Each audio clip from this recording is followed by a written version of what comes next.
des sphères plus restreintes. Quelles sont vos impressions? Mais là, je rajouterais que dans le fond, c'est la notion de commun.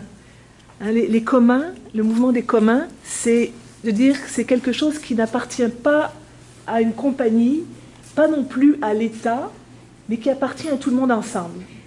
Par exemple, les ressources naturelles, l'eau, l'air, on peut dire que ça appartient à personne, mais ça appartient à tout le monde. Et du coup, tout le monde a la responsabilité d'en prendre soin. Et cette théorie-là, la théorie des communs, est de plus en plus utilisée dans le cadre de l'environnement, mais pas seulement. Comme Internet, par exemple. L'inventeur d'Internet n'a pas demandé de brevet pour Internet. Il a décidé d'en faire un commun, que Internet n'appartient à personne comme tel, mais tout le monde, les pays, les individus, tout le monde doit en prendre soin ensemble. Donc les communs, c'est le vivre ensemble, c'est comment on prend soin ensemble d'une ressource. Donc la question que tu poses, c'est le sol, la terre sur laquelle on est au sens concret, à qui il appartient. Mais c'est cette question, dans le fond, le mouvement des communs la transforme un peu en disant qui doit en prendre soin, qui doit la protéger. Est-ce qu'on dit oh ben l'État s'en occupe, nous on vit notre vie, puis c'est l'État qui doit tout faire? Est-ce que, là c'est le néolibéralisme, l'État rétrécit et dit c'est les compagnies qui doivent tout faire, qui sont responsables, le marché va décider, etc. Est-ce que ce sont les citoyens qui doivent... bon, je regarde, il y a tellement d'écrans, je regarde vous. Est-ce que ce sont les citoyens qui doivent se prendre les choses en main? Mais en même temps, les citoyens, je veux dire, on a ce sentiment d'impuissance dont on a beaucoup parlé dans le cours, on ne sait pas par où commencer, quels sont nos leviers, on ne peut pas aller modifier une loi, etc. Et donc, c'est vraiment un enjeu de vivre ensemble, oui. Il y a beaucoup de décisions qui se prennent à huis clos. Ils vont essayer d'aller voir, tenter le pouls de la population locale, mais lorsqu'il y a des décisions qui se prennent, la population n'en fait pas partie des décisions. Fait que sont là pour quasiment pour une épreuve de relations publiques, pour dire bon ben tu sais si on veut que notre projet soit accepté, on doit faire une séance de consultation. Fait que là, là tout le monde parle puis let's go, ceux qui viennent. Là. Mais après ça les décisions ils sont prises en huis clos là. Puis il n'y a pas nécessairement des personnes importantes de la population qui vont y participer. Là. Ça arrive très régulièrement dans les projets d'exploitation des ressources naturelles. Puis c'est vraiment très, très dommage. Fait que si on veut que la population fasse leur bout de chemin et puis s'occupe de leur environnement, mais il faut qu'on leur donne les manières, la place qui leur revient. Puis malheureusement, c'est pas le cas. Ouais. Mais sauf quand même au Québec, on a une institution très importante, j'espère que vous allez en parler dans le chapitre, c'est le BAP, hein, le Bureau d'audience publique sur l'environnement. C'est censé, mais là c'est très balisé, etc., mais c'est censé permettre aux citoyens d'une région de donner leur avis. Mais là, on s'aperçoit avec tous les projets de Keystone et compagnie, moi, vraiment, honnêtement, je ne comprends pas tout, mais j'ai l'impression qu'il y a toutes sortes de mesures législatives qui permettent au gouvernement de passer par-dessus tous ces processus. Voilà la dernière, la consultation environnementale canadienne.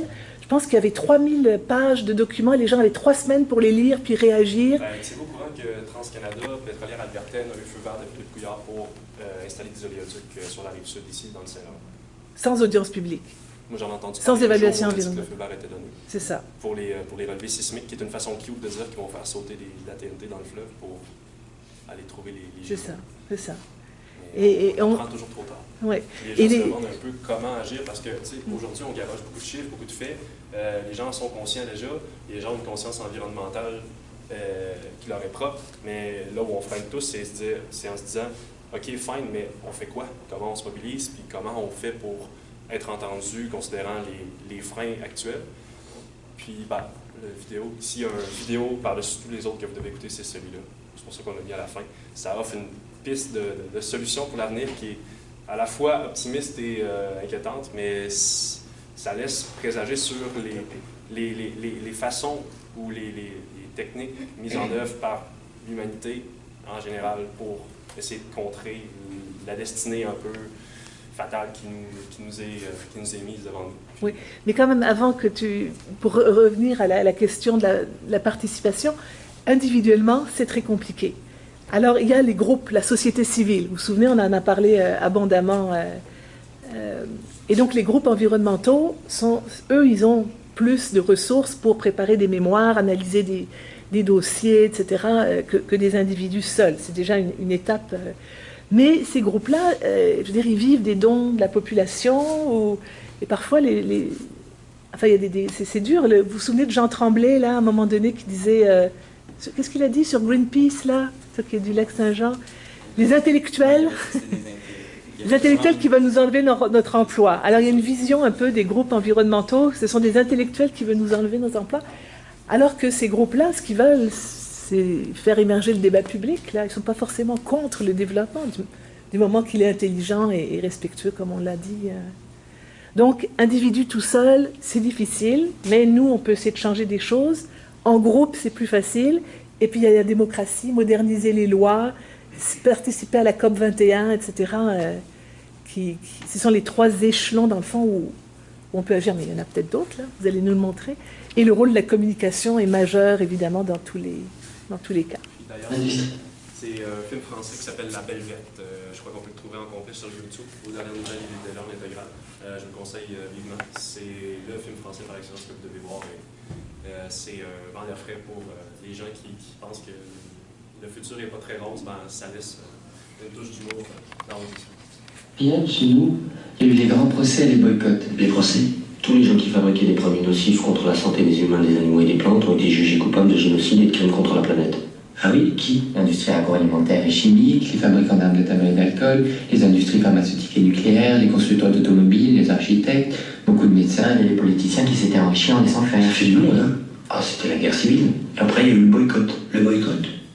Tout ce qui était mauvais pour la vie, on n'achetait plus ou on jetait. C'était l'arme absolue. Plus d'achat, plus de pouvoir. L'armée et la police ne pouvaient rien contre le boycott. Comment ça s'appelle déjà à cette époque? Le chaos pré-renaissance. Ah, il y a quand même une renaissance. Ah oui? Donc, je laisse aller trouver la suite. Puis, jusqu'à quel point croyez-vous que c'est plausible, ce scénario-là du chaos pré-renaissance? Est-ce que vous croyez qu'on aurait vraiment un pouvoir en stoppant la consommation, en boycottant? Est-ce que l'humanité a un pouvoir de boycott important?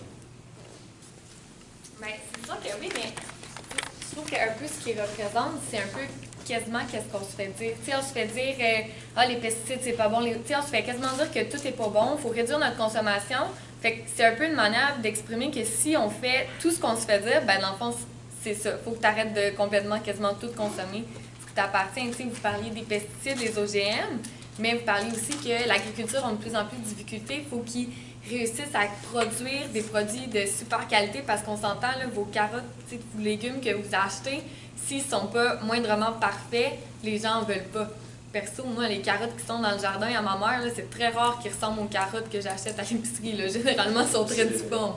Mais jamais en tablette d'épicerie, c'est capable de mettre ces produits-là. Donc, leur seul moyen, c'est quasiment d'arriver puis de dire ben faut un peu modifier le produit à la base pour réussir à faire le produit que le consommateur accepterait de consommer. Parce qu'on est tellement rendu avec des hauts standards de consommation, si on peut dire, que c'est quasiment rendu que si on veut revenir en arrière puis réduire ça, ben c'est un peu ce qui montre qu'il faudrait quasiment complètement arrêter de consommer ce qu'on se fait offrir si on voudrait réussir à revenir. Je pense que moi, c'est ce que je comprends de ce qu'il dit.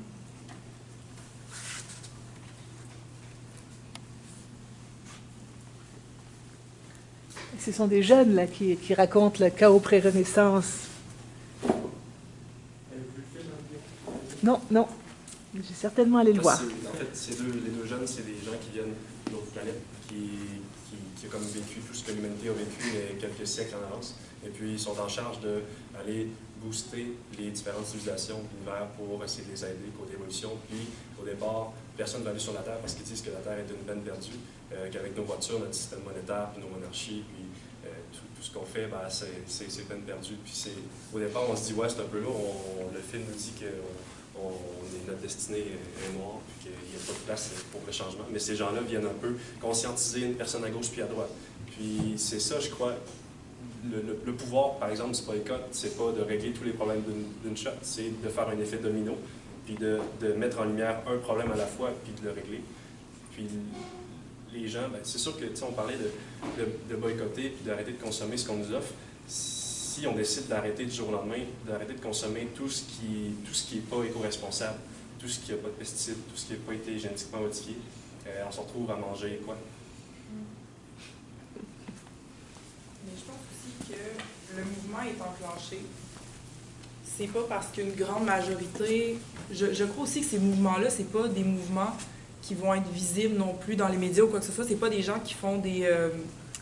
qui vont sortir dans la rue et tout ça. Je pense que c'est des gens qui le font puis qui conscientisent les gens autour d'eux. Je veux dire, tu parlais comme un peu des légumes, puis de la vision qu'on a de tout ça.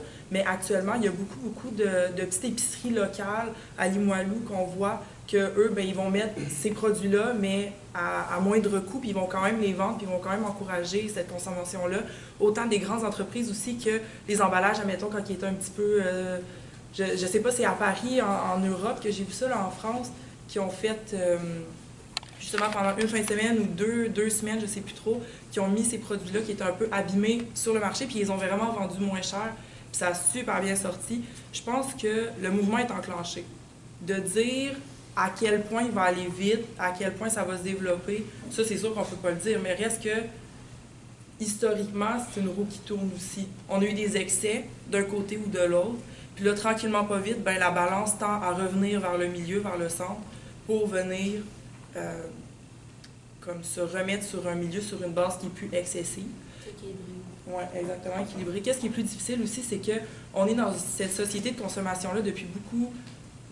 On est pris un peu là-dedans dû aussi historiquement à notre histoire par rapport aux États-Unis, par rapport au Canada, comment que le pays s'est développé, comment nos cultures se sont développées ici. C'est-à-dire que quand les gens arrivaient aux États-Unis, c'était le rêve américain. On est quand même leurs voisins, on a quand même été influencés par ça. Donc, la consommation, le pouvoir monétaire que les gens, historiquement parlant, quand ils ont commencé à s'en venir ici, n'avaient pas. Puis là, je parle autant des Français, des Anglais, des Irlandais, peu importe. Même encore les gens, tu sais, je veux dire juste la crise des réfugiés, les gens qui s'en viennent ici se voient accorder un pouvoir qu'ils vont voir par la liberté, mais par une liberté de consommation également.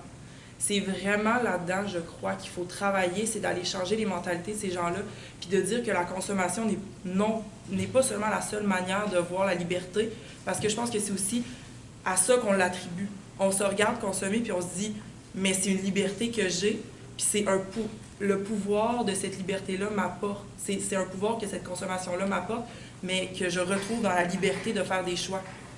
Mais ces choix-là ne sont pas nécessairement faits librement parce qu'on a quand même des multinationales qui, au fond, sont en conglomérat ou quoi que ce soit, puis ils ont un monopole par rapport à la consommation de la population. Fait que je pense que par rapport à l'environnement, ça commence à s'en venir tranquillement, puis il y a plus de gens qui sont conscientisés que ce qu'on pense. C'est juste que ces gens-là ne sortiront pas dans les rues pour le crier à tue-tête. Ils vont faire ça dans leur village, dans les villages, dans les quartiers, puis tranquillement, pas vite, ça va venir s'étendre, pour que des villes comme Montréal, comme Québec, comme des grandes villes, aient une certaine agriculture de ville urbaine, en fait. C'est quand même déjà gros. C'est quand même intéressant de voir à quel point les gens sont prêts à débourser. Les prometteurs aussi, tu sais, des fois, peut-être que c'est juste pour l'image, mais ils le font quand même. Rendu là, c'est de se dire, est-ce que son intention est réellement bonne? Est-ce que, tu sais, le problème n'est pas nécessairement là? Je pense que l'important, c'est qu'ils posent le geste. Rendu là, si eux, ils le font par souci de visibilité ou de popularité ou peu importe, moi, rendu là, ça m'intéresse pas de savoir ça. S'ils le font, puis que ça peut juste aider, puis amener... Tu sais, c'est une mode aussi, là. Tu sais, dire, oh my God, je cultive mes herbes, mes fines herbes chez nous. Who cares, tu sais, on s'en fout tant que tu le fais, en fait, là. Tu sais, tant que tu fais un petit pas pour ça. Si toi, dans ta tête, tu te dis, oh mon Dieu, je suis cool, ben tant mieux pour toi, tu sais. Mais au moins, c'est fait. Puis ce mouvement-là prend de plus en plus, tu sais, juste les produits bio, les gens qui sont prêts à dépenser 12$ pour un poulet bio. Tu sais, c'est ça, c'est une mode, mais ça vient conscientiser tranquillement. Puis aussi, tu sais, les études juste sur la consommation de la viande qui disaient que ça amenait le cancer puis c'était pas bon pour tout ça, bien ça, c'est quand même une autre... Si les gens, par rapport à cette étude-là, par rapport à la mode de genre, on fait attention à ce qu'on mange, on est végé et tout, si ça peut diminuer la consommation de viande, parce qu'on sait qu'il y a 1/3 de la fabrication du blé et de l'avoine qui s'en vont pour des entreprises agroalimentaires par rapport aux bovins, aux porcs, aux poulets, bien juste ça, de venir diminuer cette consommation-là, ça fait en sorte que la consommation de céréales aussi la production va être diminuée, ou du moins on va pouvoir utiliser cette production-là à des fins pour aider les gens dans le besoin dans d'autres entreprises, dans d'autres pays, pas d'entreprises, mais dans d'autres pays. Je pense que le mouvement, tranquillement pas vite, il s'en vient. Puis je veux dire, je pense que, tu sais, juste les entreprises québécoises que tu nommais tout à l'heure, qui travaillent justement au développement les petites maisons, puis de tout ça. C'est quand même... c'est juste que ces gens-là, contrairement à d'autres, ne sortent pas dans les rues pour le crier, fait qu'on a l'impression que ça s'en vient moins. Mais tout ce que vous nous avez dit, c'est quand c'est pas 2-3 personnes à droite, à gauche, puis je pense que vous n'avez pas eu tant de difficulté à trouver l'information que vous avez trouvée, je sais pas, là. Mais c'est ça, fait que j'ai juste l'impression que c'est parce que c'est pas visible à la population, mais qu'au fur et à mesure, ça s'en vient, puis que les gens s'y ont conscientisé sans nécessairement faire des vagues. Ah oui, il y a plein de gestes comme ça, comme les fermiers de famille aussi. Il y a de plus en plus d'endroits à Québec où vous pouvez être en lien avec un fermier de la région puis récupérer votre panier de légumes tout l'été. Mais nous, c'est ça qu'on faisait là, quand on habitait plus en région, c'est certain. Mais on allait directement chez le producteur, aller chercher, mettons, notre veau, nos poulets, tout ça. Mais là c'est les fermiers qui amènent, à Québec, par exemple, à la maison Frédéric Bach, ils amènent 15 paniers de légumes toutes les semaines, puis tu vas chercher, tu n'as même pas besoin de te déplacer, tu vas le chercher, ils appellent ça les fermiers de famille. Alors, c'est juste de ça, puis là, ils commencent justement, comme il y a la fromagerie Médard qui est super connue au Lac-Saint-Jean, Saint-Julien. Oui. Puis il offre des paniers, je pense que c'est une fois par semaine, là, livraison de paniers avec plein de viennoiseries, puis de pain, puis de fromage aussi, parce que c'est une boulangerie aussi. C'est ça. Alors, on sait d'où ça vient. Donc, on a confiance dans la provenance. Et puis, il y a un lien qui se rétablit, du lien social entre la ville et la campagne. C'est vraiment une autre initiative qui a plein d'effets positifs aussi. C'est vraiment le retour du balancier, j'ai l'impression. Je pense que pendant un certain moment, on était vraiment dans la consommation plus industrielle, puis la consommation de masse, mais vraiment d'un côté industriel et tout. Puis là, tranquillement, pas vite, les gens se rendent compte que c'est pas nécessairement ça qu'ils veulent.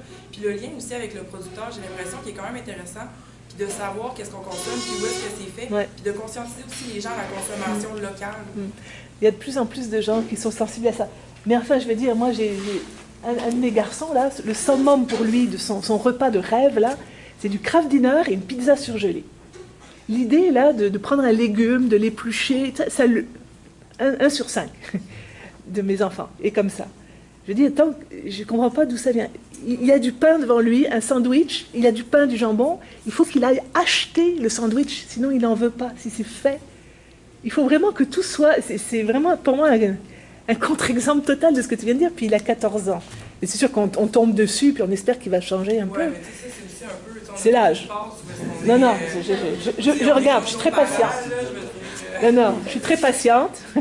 Mais moi, je suis plutôt optimiste aussi, là, quand je vois les projets que tu as présentés, puis ceux qu'on va voir la semaine prochaine aussi, qui vont être absolument extraordinaires. Moi, j'ai dit le chapitre 9, c'est le chapitre qui nous donne de l'espoir. Je vois que Josiane sourit. Ça va être ça, oui? Bon. Je suis aussi assez optimiste, mais en même temps, comme on l'a bien vu dans la vidéo de la COP 21, il y a une urgence. Il ne faut pas niaiser non plus, là. Tu sais, faut pas... Et le pouvoir, les consommateurs ont un pouvoir, c'est ce que le film nous rappelle, le pouvoir des consommateurs. Quand même, il y a eu des changements, les sacs en plastique au supermarché, je veux dire, c'était quand même un grand changement, là. Peut-être ça fait longtemps maintenant, vous vous en souvenez plus, mais... Tout d'un coup, il fallait payer les sacs. Si tu n'avais pas ton sac réutilisable à la main, la caissière t'envoyait un regard en disant « mais voyons, tu t'occupes pas de la planète », etc. Et il y a certains pays où carrément les supermarchés n'offrent plus de sacs du tout. Donc là, on n'a pas le choix de se débrouiller puis d'amener nos sacs. Donc le pouvoir du consommateur peut être quand même puissant. Il faut... Oui. Oui. Non, on est dans un changement pré-renaissance, on l'espère, et non pas... Le problème de perception d'environnement, puis ça va percevoir comme notre alimentation, notre environnement, tout ça, il y a un changement d'échelle à faire pour essayer de percevoir ça en prenant du recul, puis se dire que on est tellement habitué de s'alimenter, de ne pas se poser de questions, de se dire que la bouffe qui est dans notre assiette a été amenée d'une façon inconnue, quasi inconnue. On sait que ça a été fait quelque part, que ça a été acheminé à l'épicerie, qu'on l'a acheté, mais l'impact derrière, puis l'importance de notre alimentation, on dirait qu'on ne la saisit pas à 100%. Ouais. Même chose pour l'environnement. Ouais. Et là, je dois dire que ceux qui... Est-ce qu'il y en a qui sont allés en Afrique parmi vous, je ne me souviens plus, ou qui ont voyagé un peu dans les pays du Sud? Je veux dire, c'est extraordinaire quand vous allez en Haïti, moi je suis allée plusieurs fois en Afrique, il n'y a aucune nourriture industrielle. Et je me sens bien quand je reviens de là. On mange des légumes, des fruits, puis de la viande. Puis c'est tout. C'est vraiment, c'est là qu'en revenant que je recommence même à manger un yogourt, là, je veux dire, le yogourt là-bas, c'est du luxe, là, où ils font leur propre yogourt, tout simplement, avec du lait puis des ferments. Et vraiment, là, de ce point de vue-là, vous savez que l'alimentation la meilleure sur le plan nutritionnel, j'avais vu, j'étais vraiment sidérée quand j'ai vu ça, vous ne devinerez jamais dans quel pays c'est. Le Tchad. Le Tchad, parce qu'ils ne mangent que des céréales, des fruits, des légumes et un tout petit peu de viande et de fromage. La composition du menu quotidien au Tchad, c'est la meilleure pour la santé. C'est vraiment étonnant, mais de ce point de vue-là, on s'empoisonne nous-mêmes. Quand on voyait le taux d'obésité aux États-Unis, là, de je ne sais pas quoi, 37%, enfin, ils sont en train de se tuer eux-mêmes avec la nourriture industrielle. Comme le guide alimentaire canadien aussi, qui est en train d'être... peut-être pas changé, mais en tout cas, il est remis en question, c'est qu'il croit que la valeur nutritive des éléments transformés ou peut-être en jus est la même que, tu sais... Qu'un verre de jus est équivalent à 5 oranges. C'est pas vrai, c'est ça. On le découvre, oui. Je ne sais pas trop du Brésil, j'ai écouté ça à un moment donné, puis, tu sais, ça fait longtemps que ça nous trotte dans la tête, on le sait, mais c'est ce qu'on nous envoie puis qu'on nous apprend à l'école. Fait que, tu sais, c'est difficile de changer... Quand toi-même, les paradigmes dans lesquels tu as évolué puis qui t'as grandi, eux ne changent pas, puis tu sais, sont les mêmes, puis tout essaye de te transformer là-dedans, c'est pas évident. Tout à fait. Tout à fait. On vit dans une époque intéressante quand même. On va espérer. Il y en a qui disent, est-ce qu'on est en 1785 ou en 1938? Est-ce que vous voyez les deux, la différence? Symboliquement, ceux qui connaissent un peu l'histoire. 1785, c'est les Lumières, et ça a donné la Révolution française et la démocratie. 1938, ça a donné la Deuxième Guerre mondiale. Alors, est-ce qu'on est en 1938 ou en 1785? On va le voir dans quelques années. Alors, est-ce que vous avez d'autres commentaires ou... C'est une question tellement importante. J'espère que vous avez appris des choses... Oui, dans vos oreilles, ça rentre par les oreilles, même si ce n'est pas par les yeux. Alors, merci beaucoup.